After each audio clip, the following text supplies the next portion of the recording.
ఈ వీడియోలో diploma C23 regulation EC వాళ్ళకండి ఈసీ 305 సబ్జెక్ట్ నుండి ఏప్రిల్ 2025లో అడిగిన రిజోనెన్స్ మీద ప్రాబ్లం చూద్దాం. A series RLC circuit with L equal to 0.5 henries has an instantaneous voltage V equal to 70.7 sine of 500t plus 30 degrees volts and an instantaneous current I equal to 1.5 sine of 500 into t amperes. Find the values of R and C. At what frequency will the circuit be resonant? ఇది మనకి ఇచ్చిన resonance మీద problem. నీకు ఏమేమి find out చేయాలి? Find the values of R and C. R value find out చేయాలి, అలానే C value find out చేయాలి, అలానే ఇంకేం ఫైండ్ అవుట్ చేయాలి? At what frequency will the circuit be resonant అంటే ఫ్రీక్వెన్సీ కూడా ఫైండ్ అవుట్ చేయాలి. ఏ ప్రాబ్లం ఇచ్చినా ఫస్ట్ ఏం చేయాలి? గివెన్ డేటా అనేది నోట్ చేయాలి. ఇక్కడ మీకు ఇచ్చిన ప్రాబ్లంకి గివెన్ డేటా ఏంటండి?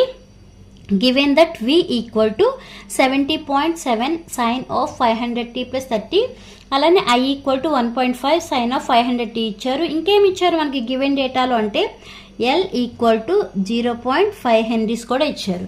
ఫస్ట్ ఆ గివెన్ డేటా నోట్ చేయండి.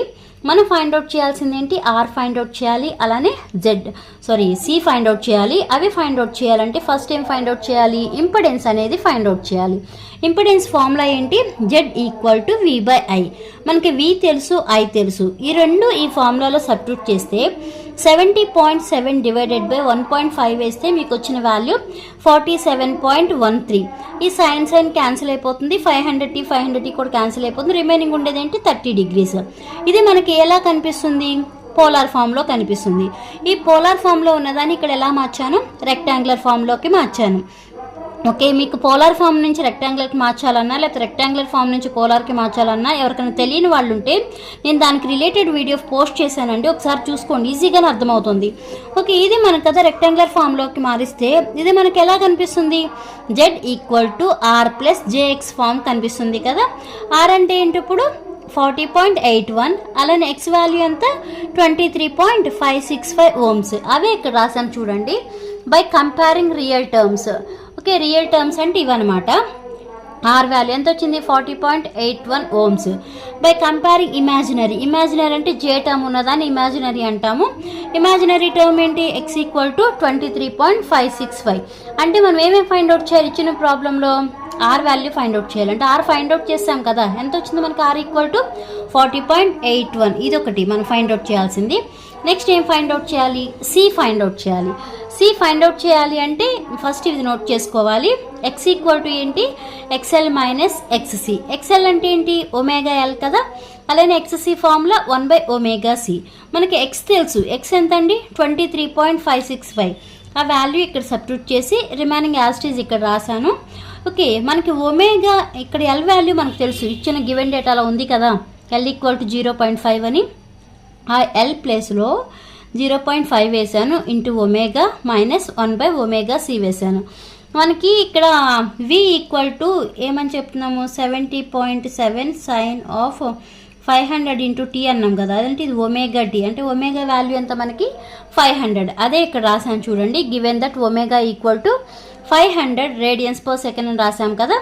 ఇప్పుడు ఇక్కడ మైనస్ ఉంది కదా, ఈ మైనస్ టర్మ్ని ఈక్వల్ కట్ తీసుకెళ్తే ఏమవుతుంది? ప్లస్ టర్మ్ అవుతుంది.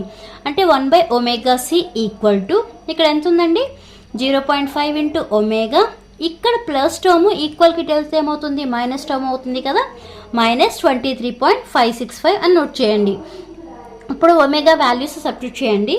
1/ωప్లస్లో 500 into C equal to 0.5 into omega ప్లస్లో 500 మైనస్ ఈ వాల్యూ వేస్తాము. ఇప్పుడు ఈ రెండు మల్టిప్లై చేయండి. మల్టిప్లై చేసి ఎంతైతే వాల్యూ వస్తుందో ఆ వాల్యూలో నుంచి ఇక్కడ 23.565 వాల్యూని సబ్ట్రాక్ట్ చేయండి. అలా మల్టిప్లై చేస్తే ఎంత వచ్చింది వాల్యూ? 250 వచ్చింది. మైనస్ ఇది చేస్తే సబ్ట్రాక్ట్ చేస్తే 226.435 వచ్చిందండి. మనం ఫైండ్ అవుట్ చేయాల్సింది సి ఫైండ్ అవుట్ చేయాలి. ఈ సిని ఇటు పంపించేయండి. ఓకే, ఇప్పుడు ఈ ఈక్వేషన్ నుంచి సి ఈక్వల్ టు ఏం రాయొచ్చు? సి ఈక్వల్ టు 1 ఇక్కడ 500 ఉంది కదా, అంటే ఈ సిని ఇటు పంపిస్తే ఇక్కడ ఉన్న వాల్యూ ఇటు వస్తుంది కదా. అంటే 1/500 ఇంటూ ఈ వాల్యూ వేస్తే మనకి సి వాల్యూ ఎంత వచ్చింది? 8.83 మైక్రోఫారెడ్స్ వచ్చింది. మనం ఏమేమి ఫైండ్ అవుట్ చేయాలి? ఆర్ వాల్యూ ఫైండ్ అవుట్ చేయాలి, అలానే సి వాల్యూ ఫైండ్ అవుట్ చేయాలి, ఫ్రీక్వెన్సీ కూడా ఫైండ్ అవుట్ చేయాలి. ఆర్ సి అయిపోయింది. నెక్స్ట్ ఏం ఫైండ్ అవుట్ చేస్తాము? ఫ్రీక్వెన్సీ ఫైండ్ అవుట్ చేయాలి.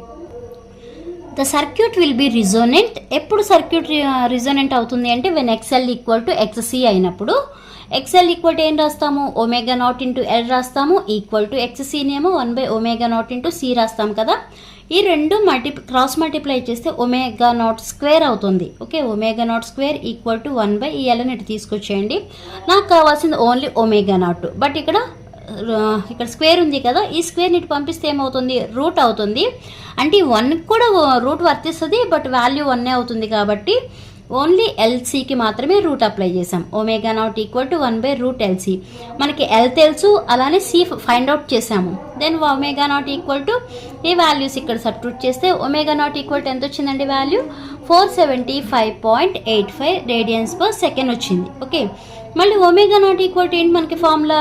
2πf0 కదా, అదే ఇక్కడ రాశాను. 2πf0 ఈక్వల్ టు ఈ వాల్యూ వేసాము. మనకు కావాల్సింది ఓన్లీ రిజోనెంట్ ఫ్రీక్వెన్సీ f0 కావాలి. ఈ f0 ఇటు నుంచి ఈ 2π ఇటు తీసుకెళ్తే ఏమవుతుంది?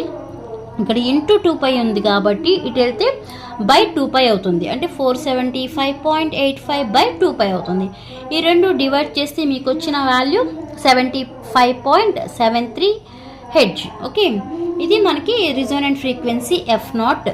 అలానే మొన్న పేపర్ చూస్తే C20 వాళ్ళకండి ECE305 చాలా వరకు రిపీటెడ్ క్వశ్చన్స్ వచ్చినాయి. ప్రీవియస్ క్వశ్చన్ పేపర్స్ నేను మ్యాక్సిమం సాల్వ్ చేసేవాను. రేపు C23 వాళ్ళకు ఉన్నట్టుంది కదా 19th, ఒక్కసారి ఎగ్జామ్కి వెళ్ళే ముందు ప్రాబ్లమ్స్ అన్నీ చూసుకుని వెళ్ళండి. ఎందుకంటే ప్రీవియస్లో ఉన్న రిపీటెడ్ క్వశ్చన్సే ఉన్నాయి అన్నీ కూడా. ఓకే, ఈ వీడియో మీకు అర్థమైతే లైక్ చేయండి, షేర్ చేయండి, అలానే సబ్స్క్రైబ్ చేయండి. Thanks for watching.